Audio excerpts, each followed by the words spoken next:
Hello again everyone. Today we're going to be looking at the next in the heavies on the list, which is the Jagermech. Now, this is not one of my favourite mechs in the game. In fact, this mech represents pretty much everything that's wrong with Mechwarrior Online from a design perspective. Now, this variant I'm using is 2 AC5s, 2 AC2s, plenty of ammo in the left and right torsos, a bit of a slow engine, and a couple of medium lasers in the left and right torsos to back it up. Tabletop Jagermech, Battletech Jagermech, however you want to refer to it, is a pure support platform. Fire support at long range, very deadly. Being able to virtually generate no heat when it's firing pretty much all of its weapons, and do tremendous damage if you get lucky rolls. In Mechwarrior Online, on the other hand, I can't blame the players, but I blame the devs.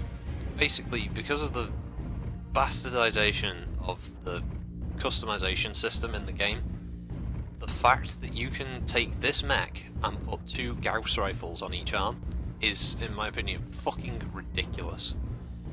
It completely breaks the canon of the universe, because if you look into how many mechs walk around carrying dual Gauss rifles, they're pretty few and far between. At the top of my head I can think of 2, and they're both in the assault class, which is the Pillager and the Devastator.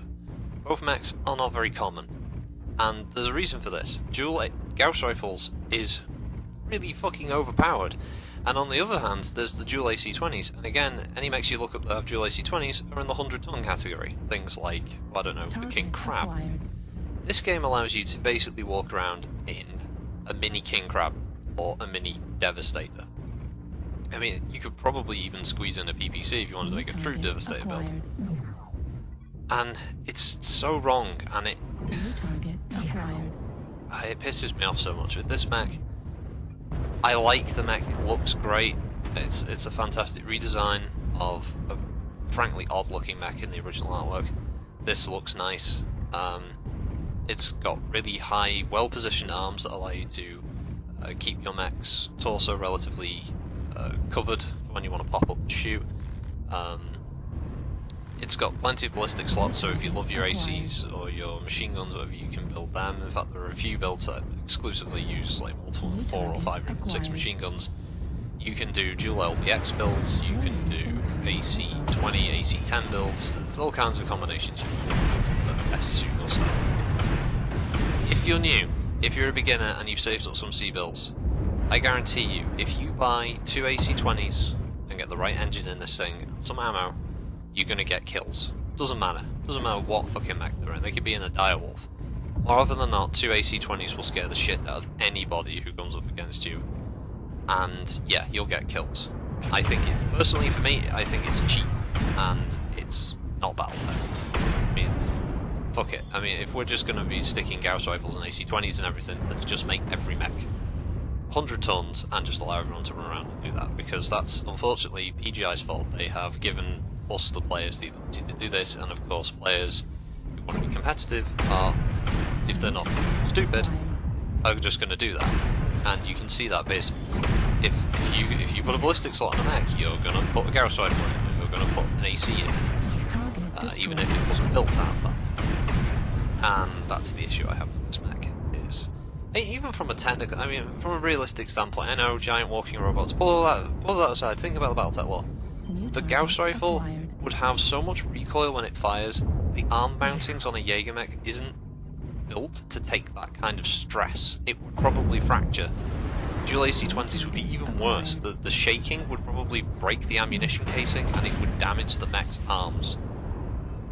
In Battletech terms, it would be horrendously inefficient to do this, because the mech would constantly have to go in for repairs, and more often than not, can you imagine that there's like a single internal hit on an ammo storage inside a Jagermech? It would just vaporize. The mech would cease to exist. But of course, Mechwarrior Online, stick the ammo in the legs, so you're not supposed, how does the ammo travel to the fucking arm? I don't know. It's a problem. It's the way PGI have allowed it to work. So yes, Jagermech, from a Mechwarrior Online gameplay standpoint, is phenomenally powerful. You cannot go wrong. You cannot lose with this fucking mech. It's, I mean, it winds me up this mech. unfortunately.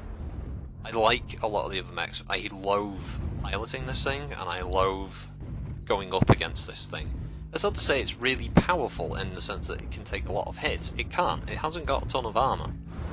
But it doesn't need to. You don't want to stand face to face with one of these things when they're running that kind of firepower, because you'll kill it, but then you'll be screwed for the rest of the round. It's just the best way of approaching a Jagermech with dual Gauss or dual AC-20 is to have 2 or 3 of you do it. So he has to split shots.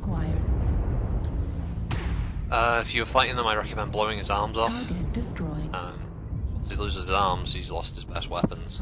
And if it's a dual AC-21 keep range, that's pretty much the best suggestion I can come up with. If you like me, and BattleTech is this much grander thing for everyone, then I assume you would agree that this mech was stupid, and you should never have been able to build this mech the way they have. They've allowed players to do. As I said, I'm not blaming players for doing this. Of course you're going to do it. You'd be stupid not to, especially anyone who runs competitive games in tournaments or leagues or whatever. Yes, of course you're going to run the best possible build for this mech. The best possible build for this mech is one of the two I mentioned. It's the same for any mech. Like a Stalker, more often than not, you're going to run it with a load of LRMs. Or a Shadowhawk, you're going to run it with a PPC and probably a Gauss or a PC. There are just certain builds that work. That's how this mech works. So yes, if my opinion from a gameplay point, it's really good. From my personal point of view, avoid it like the fucking plague. It just feels cheap. It's like running a spider. They're too easy to get wins with. Because of either bad coding with hitboxes or just game-breaking features that they give players. Yeah, I know this. I'm sorry about this one being a bit more downbeat, but it's kind of how I feel about the Jagermech. Enemy base is being captured. So before this is over, get it if you like ballistics, and if you want really powerful mechs that can get lots of kills. This is great for you. Just be aware that you don't have a hell of a lot of armour, and you'll have a tough time fitting a decent engine in and having enough ammo for ballistics. It's kind of a big trade-off. But yeah, that's about it. But yeah, thanks for watching. Next one, top of my head is either a Cataphractor or Thunderbolt, so stick around, and I'll have that up sometime soon, I hope.